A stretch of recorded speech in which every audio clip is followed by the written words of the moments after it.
안녕하세요. 저는 글로벌 경제학과 10학번 이자연입니다. 네, 저는 국제통화기금 International Monetary Fund에서 이코노미스트로 근무하고 있고요. 저희 부서는 Strategy, Policy and Review라는 디파트먼트 안에 있는 Debt Policy라는 부서인데요. IMF 내에서 국채 정책을 어떻게 운영할지에 대한 고민을 하는 부서입니다. 네, 저는 먼저 취미로 영어로 된 드라마나 영화를 되게 많이 봤습니다. 그걸 보면서 그냥 듣고 그냥 흘려보내는 게 아니라 그 문장 단위로 통째로 외웠던 것 같아요. 그리고 제가 학부 시절에 또 UC 버클리로 교환학생을 가는 기회가 있었는데요. 그때 아무래도 실전에서 친구들하고 많이 대화를 하고 그 친구들 계속 연을 이어가면서 틈틈이 대화를 했던 게 많이 도움이 됐던 것 같습니다.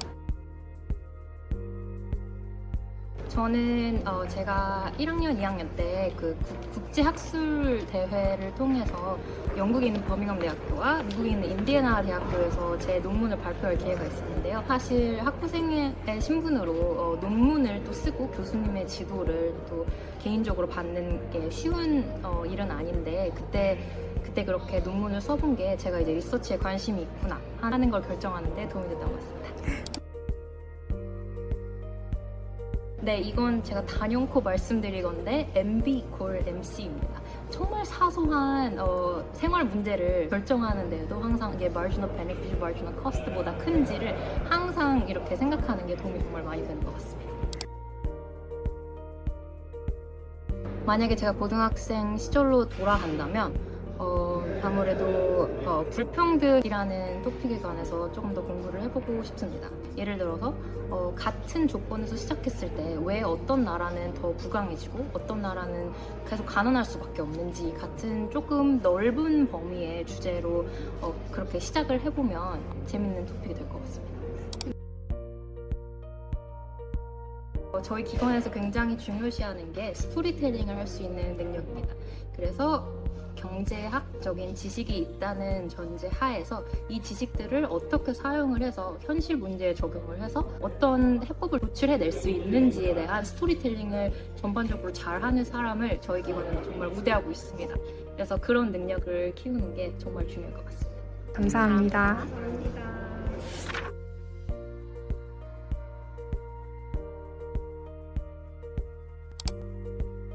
이자연 박사님은 제 수업 IME International Monetary 수업 시간에 그 유명한 영어 토론을 하는데 굉장히 적극적으로 임했고 이자연 학생이 그날 영어 발표하러 나와서 올라가다가 하이힐을 신고 왔는데 굽이 딱 부러졌어요.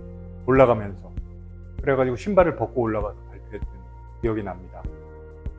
그만큼 굉장히 능동적으로 상황에 대처할 줄 알고 굉장히 적극적인 학생이었고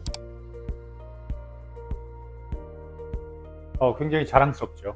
20살밖에 안 된 학생을 처음부터 10년 넘게 알아오면서 사람이 인간으로서 성장하는 과정도 보고 경제학자로서 경제학 박사로서 성공하는 과정을 보면서 제가 그래도 교육을 잘 시켰구나. 물론 저만 그런 건 아니지만 그래도 저하고 제일 시간을 많이 보낸 학생이니까 교수로서의 자부심을 느낄 수 있는 그러한 좋은 케이스라고 생각을 합니다. 글로벌 경제학과는 제가 학장으로서 제일 애정을 갖고 있는 학과이고 우리 경제대학을 대표하는 학과, 경제대학을 넘어서 성균관대학을 대표하는 학과죠.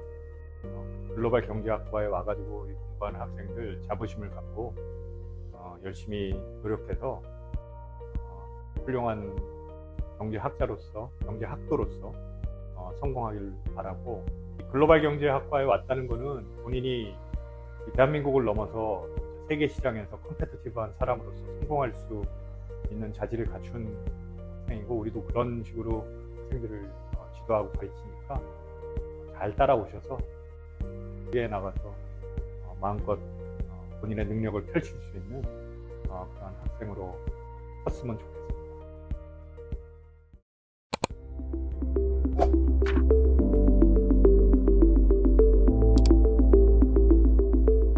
안녕하세요. 저는 성균관대 경제학과 1, 2학번으로 들어와서 지금은 이제 International Monetary Fund IMF에서 Strategy Policy and Review Department에서 일하고 있는 유관재라고 합니다.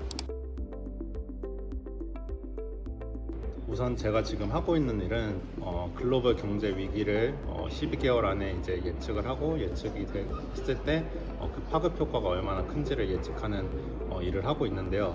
아무래도 가장 큰 장점은 세계 경제 위기라는 좀 어떻게 보면은 너무 추상적이고 매크로하지만 되게 각 나라한테 되게 중요한 일을 하고 있다는 그런 자부심하고 모티베이션을 일하는 순간순간 느낄 수 있는 게 가장 큰 장점인 것 같습니다. 단점은 저는 잘 없는데 그래도 굳이 말씀드리면은 아무래도 일의 중요도가 워낙 크다 보니까 일이 적지는 않은 것 같습니다. 밤에 일을 할 때도 있고요. 다만 그 과정에서 말씀드린 것처럼 좀 재미있고 뿌듯함이 있어가지고 즐겁게 일을 하고 있습니다. 제가 가장 크게 느꼈던 부분은 work-life and balance를 굉장히 중요하게 생각을 한다는 점이에요. 근데 그게 우리가 일반적으로 생각하는 워라밸이라고 해서 뭐 일을 조금 하고 개인 시간을 많이 갖고 이렇게 시간의 중요도가 아니라 아무리 일을 많이 하더라도 개인한테 조금이라도 시간을 할애해가지고 자기 관리를 하고 뭔가 본인의 행복을 좀 추구하는 그런 걸 되게 중요하게 생각한다고 많이 느끼고 있었어요. 저는 사실 한 번도 해외 생활도 안 해봤었고 대학원이라는 생각도 되게 늦게 4학년 1학기가 끝났을 때 갖게 됐는데요. 그때 그 처음으로 유학을 가야겠다, 경제학 박사 과정을 해야겠다라고 생각한 이유는 우연히 이제 학회에 들어가가지고 연구 활동을 해봤는데 뭔가 본인이 좋아하는 주제를 스스로 찾고 그거에 대해서 이제 답을 스스로 찾아가는 과정이 학점을 위한 공부나 시험 공부하는 것보다 훨씬 흥미가 있더라고요. 그리고 또 이제 그때 당시에 계셨던 선배님들 중에 1년 전, 2년 전에 먼저 유학을 가가지고 지금 박사과정 한창 하고 있는 분들한테 좋은 얘기를 많이 들어서 그것도 큰 영향이 됐던 것 같습니다. 필수적이지는 않지만 실제로 IMF 내에서 근무하시는 이코노미스트 대부분이 경제학 박사 학위를 가지고 있고요. 하지만 박사 학위가 없이도 석사 학위나 또는 MBA 등의 과정을 거쳐서 Research Assistant Program이라든가 다른 미드 커리어로 올 수 있는 기회가 충분히 많이 있는 걸로 알고 있습니다. 그리고 이코노미스트가 아닌 Legal Department나 뭐 Communication Department 또는 IT 디파트먼트 같은 다른 부서에서는 전공을 좀 다양하게 뽑는 걸로 알고 있어요. 네. 제 생각에는 크게 두 가지를 꼽을 수 있겠는데요. 첫 번째는 좀 들이대는 거, 사람들한테 스스럼 없이 다가가고 좀 소셜 릴레이션십을 쌓는 게 되게 중요한 것 같아요. 그러니까 한국 학생들은 사실 이 지도 교수님에 대한 어떤 배리어가 좀 있는데 사실 미국에서 제가 느꼈던 거는 전혀 그런 교수와 제자 같은 딱딱한 수직적인 관계가 아니라 같이 연구를 해가지고 같이 베네핏을 얻는 이런 관계로 생각을 했거든요. 근데 그런 관계까지 이제 나아가기 위해서는 혼자 갖고 있는 그런 심리적 위축감, 뭔가 교수님이라니까 괜히 거리감이 느껴지는 거에서 벗어나서 더 적극적으로 컨택하고 말하고 대화하고 꼭 연구에 대한 것뿐만이 아니라 사적으로도 친밀해지는 게 되게 중요했던 것 같아요. 그리고 다른 한 가지는 박사과정이 사실 이제 짧지 않고 5년에서 6년 정도 되는 긴 기간인데 그 기간 내내 그 기간에 짧게 나눠서 내가 1학년 땐 뭐 하겠다, 2학년 땐 뭐 하겠다, 3학년 땐 뭐 하겠다 이런 단기 계획과 목표를 해가지고 그 순간순간 성취감을 얻는 게 저한테는 되게 중요했던 것 같아요. 왜냐면은 졸업하고 이제 잡마켓이라는 너무 먼 미래를 보면 사실 그 중간중간 동기부여를 찾기가 되게 어렵더라고요.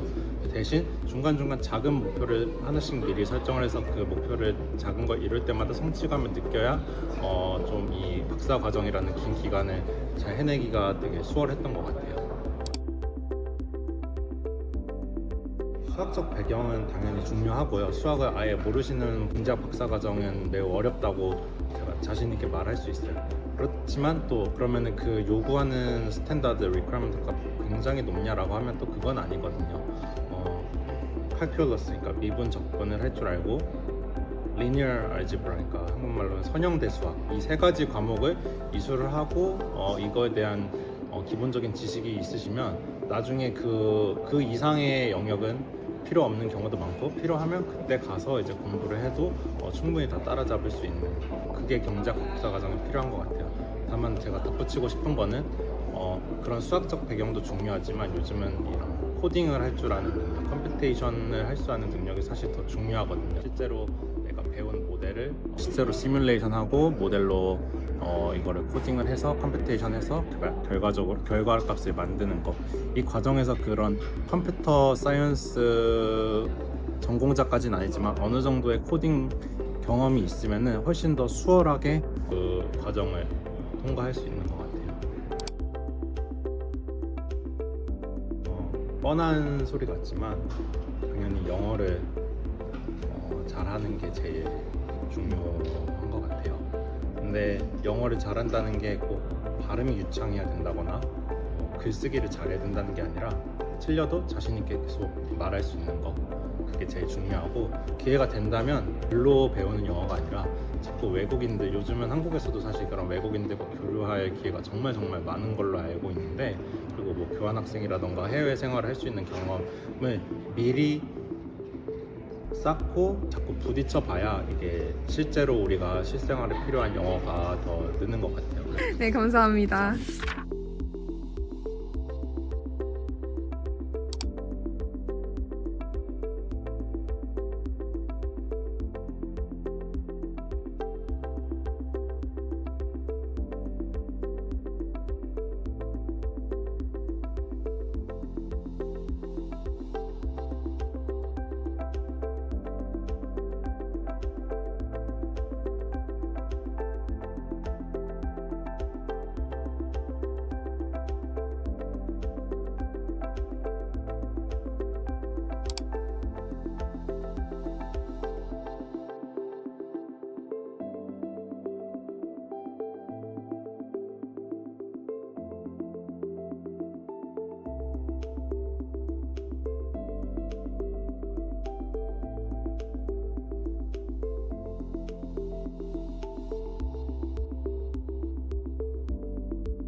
안녕하세요. 저는 월드뱅크 본사에서 현재 파견 근무 중인 성균관대 경제학과 공인학번 졸업생 김현석이라고 합니다.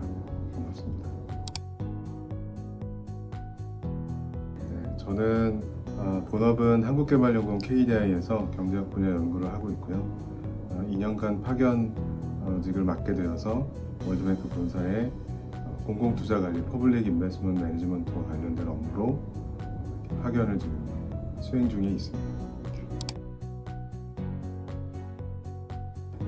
굉장히 다양한 역량들이 필요한 것 같습니다. 그 중에도 제가 여기 와서 느낀 거는 여러 사람과 소통하는, 협업하는 능력이 굉장히 중요하다고 생각이 됩니다. 좁게는 어떤 부서 내 동료들, 그다음에 넓게는 다양한 국가의 카운터파트와 일을 해야 되는 국제기구의 업무 특성상 본인이 기여할 수 있는 바, 그 다음에 본인의 팀이 기여할 수 있는 바를 정확히 파악하고 내부적으로, 외부적으로 정확히 전달하고 이행하는 그 능력이 굉장히 중요하다고 생각이 들고, 이게 통칭하면 업무 협력 능력이라고 볼 수 있을 것 같습니다.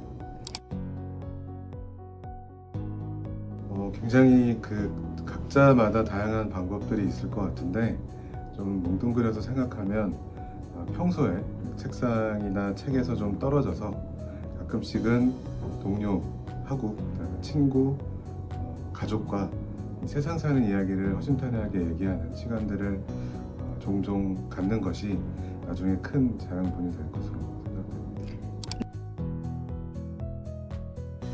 네, 그 특별한 루틴이라기보다는 매일매일 이제 뉴스 기사를 살펴보고요. 그 다음에 동료들과 대화에서 좀 제가 놓치고 있는 부분들이 캐치되는 경우도 있습니다. 그래서 사람들과 여전히 소통하는 부분이 이슈들을 팔로우하는 데도 큰 도움이 되고 있다고 말씀드리겠습니다. 대단한 강점은 없지만 아이스 브레이킹 할 때 가장 좋은 것 중 하나는 음식 얘기를 하는 것 같아요. 그래서 주변에 갔던 식당이나 먹었던 음식에 대해서 가볍게 얘기하는 것이 다양한 문화와 그 음식이 공존하는 미국에서 좀 자연스럽게 접근할 수 있는 방법이 아닐까 생각이 들고, 특히나 이제 요새는 한식도 많이들 알고 있어서 자연스러운 어떤 접근, 소통 방법이 아닌가 생각합니다. 네, 그럼 좀 진부한 얘기일 수 있는데 그 본인이 어떤 관심을 갖고 어디서 좀 보람을 느낀지를 곰곰이 생각하는 과정이 생각보다 중요한 것 같습니다.